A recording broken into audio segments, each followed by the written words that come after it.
begin our coverage of today's competition with second-round action in the funny cars. In the near lane of the white car is John Force. He's up against the record setter in Ken Vinny. Ken Vinny hails from Wadsworth, Ohio. He does indeed hold the national record at a whopping 254 miles an hour. He's quite an innovator, manufactures a lot of the racing cars that his fellow competitors utilize. He's up against John Force of Fullerton, California, who despite not ever having won a big race, has managed to earn a living as a full-time professional in this drag racing sport. John Force in the white car in the near lane as he inches toward the start line. Staging lights count down the start vital. Often the race is decided at the very moment of the green light. John Force is away first, and Ken Vinny in the far lane favored in this race finds himself falling behind John Force. A winner and advancing to the semifinal round, John Force in a major upset. Force was the better of the two drivers today. He reacts first to the Christmas tree starting system. Now Force is losing traction just a little bit. You see the tires starting to smoke. He's really having to drive this race car. No easy piece of work for John Force. He won it on what they call a hole shot. Above all speed, they called it an upset, and John Force is in the semifinal round. Now here is a legend in the drag race business, Don the Snake Prudhomme in his famed Challenger car, ready to roll in a second-round race. Prudhomme is assured of a berth in the semifinals because there is no opponent in the far lane. This man, Raymond Beadle, the three-time world champion in Spain Blue Max, has had problems back in the pit area, unable to make the call. It is a single run. To make it official, Don Prudhomme must travel the quarter-mile strip. He shuts the engine off halfway down, cruises in unopposed, and advances to the semifinal round of funny car.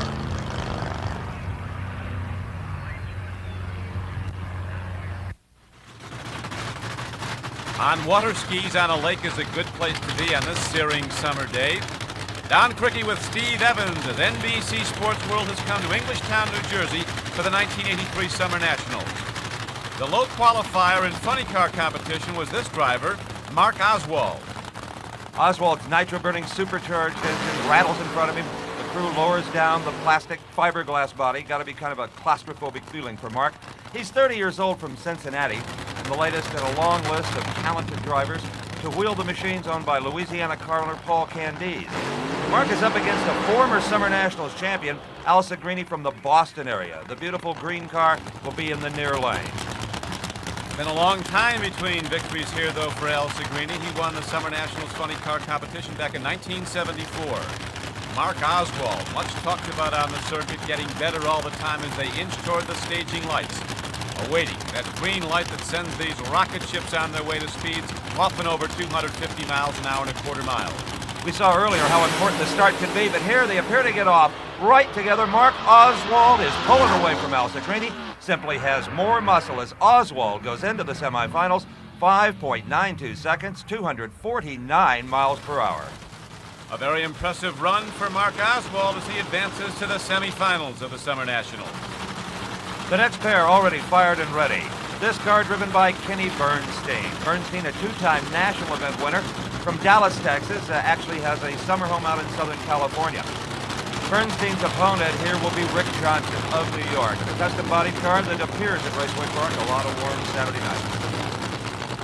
A major upset for Rick Johnson just to get to the second round because he beat one of the great names in funny car racing, Frank Hawley, in the opening round. We saw Frank Hawley in the Chi-Town Hustler car from Chicago win the 82 Funny Car World Championship here on NBC SportsWorld. Looking back at that first round action, it was Rick Johnson in the far lane up against Hawley in the near lane. Hawley had to be favored not only by reputation, but he was the quicker of the two in qualifying. A good start by both drivers. Frank Hawley with a bit of a lead as Johnson gets sideways. It looks like Hawley, but then his engine blows. And Rick Johnson pulls that upset that has brought him here to face Kenny Bernstein. The winner here, ready to go on to the semifinal round. A fraction of a second between the yellow light and the green light. Moment of truth. Drag racing. In that split second, the race can be won or lost as they inch forward, staging. Buster Couch. Carter lets them away, and here they go with Bernstein in the far lane, taking an early lead, but coming up quickly is Rick Johnson, and Johnson is going to move ahead and oust Kenny Bernstein. Rick Johnson, an upset winner a second time. Next for Johnson in the semifinal round of funny car, Mark Oswald. Don Prudhomme will be matched against John Force. The pro stocks are now on the track for semifinal competition. Earlier, Steve had a chance to look at one of these sophisticated racing machines. If watching these pro stock cars run, you get the impression that they're nothing more than warmed-over modified street machines. Nothing really could be further from the truth. The only thing that's left stock on this 1983 Ford Thunderbird of Ricky Smith is the roof and the quarter panels. Everything else is custom crafted. And because of all that sophistication, they're the most expensive car in drag racing to build. Also, a lot of people feel the most difficult to drive. Ricky has an awful lot of things to accomplish in just 7 seconds in this car. Let's go for an imaginary ride. Ricky's a bit shorter than I am. The first thing Ricky's going to do is what you and I would do. He's going to turn the ignition switch on, hit a couple of electric fuel pumps, and start the engine. Now, Ricky moves his right hand to this maze of gear shift levers that control 3 individual overdrive-style transmissions. With this in the forward position and all of these in the forward position, Ricky is ready to stage. As he stages, he uses a hand brake to hold the car on the starting line. Holding it tight with the engine at about 8,500 RPM, the light turns green and Ricky is gone. Quickly as possible, he shifts into second gear, half track, third gear, three-quarter track, fourth gear, steering the car through the lights about 180 miles an hour. He depresses the clutch, pulls the parachute. The run is over. The pro stock car is a lot more complicated than it might appear, and quite a challenge to the men that drive them. Oftentimes, Steve, a challenge even after the race is over, as Bubba Corzine found out earlier in a run when his chute didn't open properly. Bubba spun out and did very well to avoid a serious accident. I talked to Bubba right after this first-round loss to Don Kuntz. He said when he didn't feel the parachute snap, he got on the brakes a little too hard, locked up the rear wheels. And once you get a pro stock loose like this, you're off for a ride every time. You're right, Bubba did do a good job in the closing moments of this spin-out. And of course, Steve, the pro stocks feature remarkably close finishes, as illustrated by this race earlier in pro stock between Frank Iaconio in the yellow car in the near lane and Warren Johnson in the far lane. At the finish line, it's Iaconio by a coat of paint. The pro stocks. We'll be back to watch him race after this.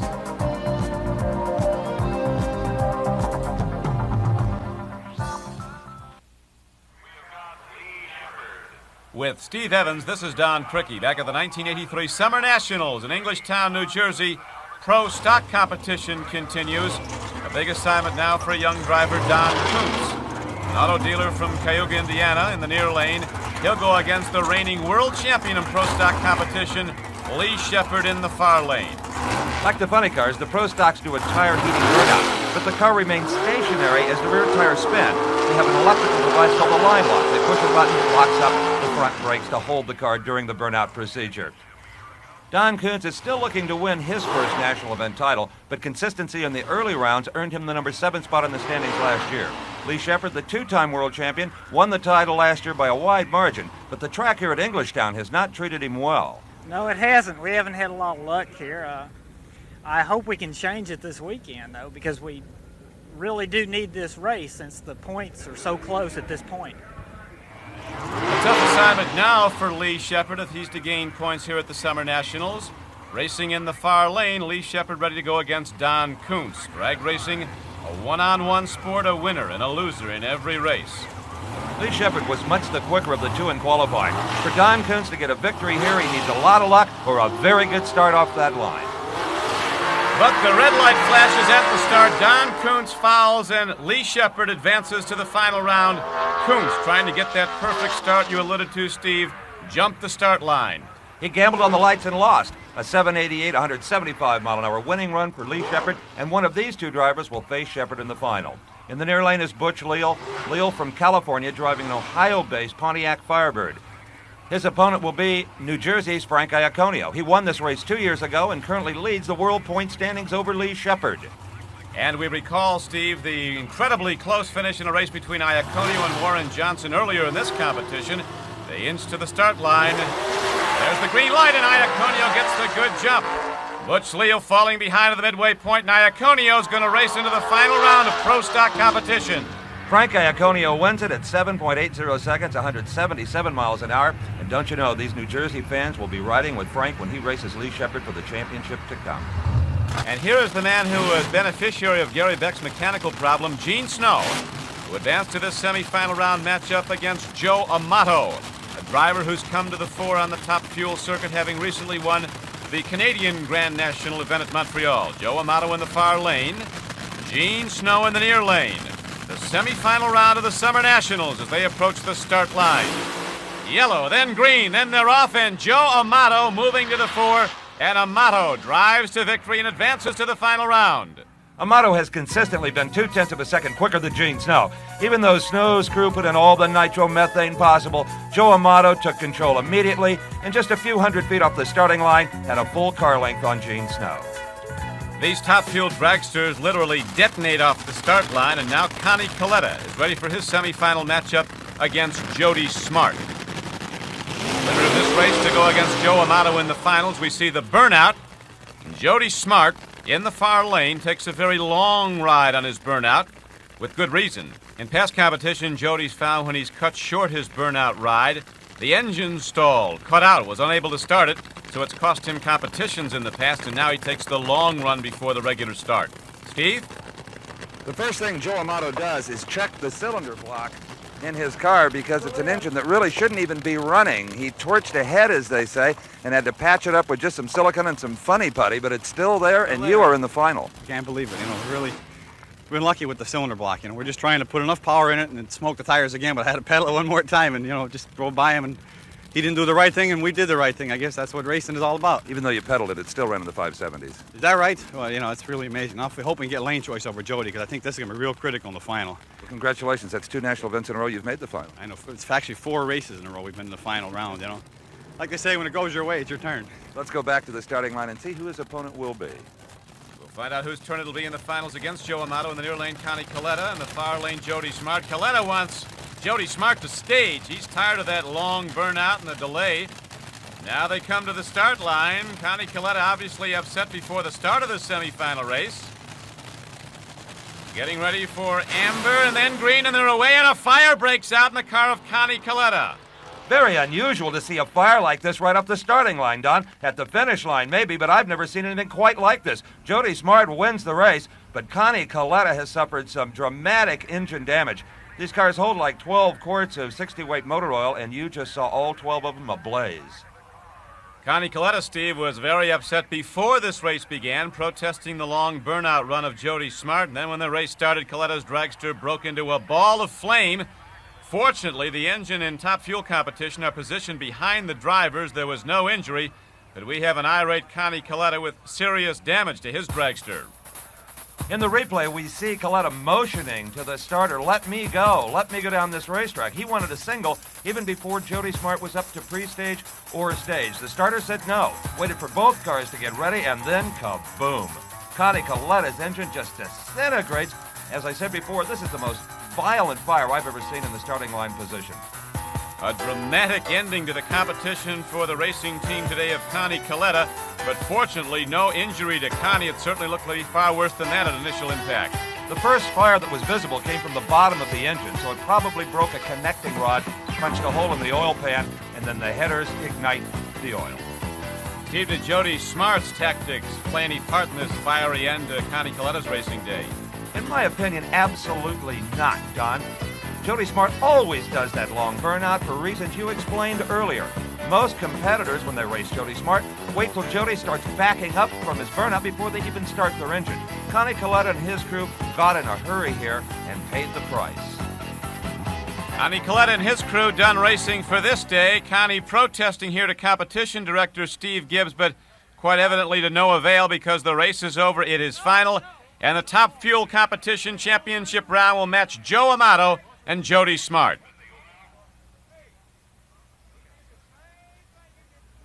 Buster Couch.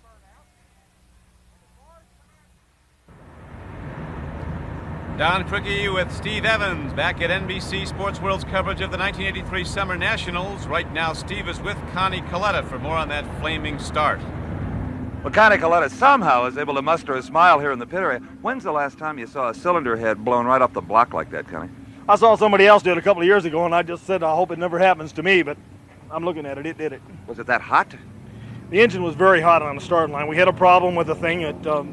We ended up having a discrepancy about who started the engines first, and the engines and the fuel systems are very critical to temperature, and the engine was too hot. It was pinging. When I stepped on it, it detonated it and broke a rod and blew the head off of it. Now we go to the semifinals of funny car competition. Don Prudhomme, a four-time world champion, ready to go. All day long we've seen the importance of the start in deciding these drag races. Earlier, Steve talked with Prudhomme about the importance of the green light in the getaway. I've heard it said that if you see the green light, you're late. You heard right. Yeah, that's exactly right. When they say, you're not supposed to leave till the green's on, but if you do see it, you're absolutely right. You're late. The car needs to be accelerating by the time you see amber, because by the time it turns green, you're in motion where you hit the lights at the exact right time.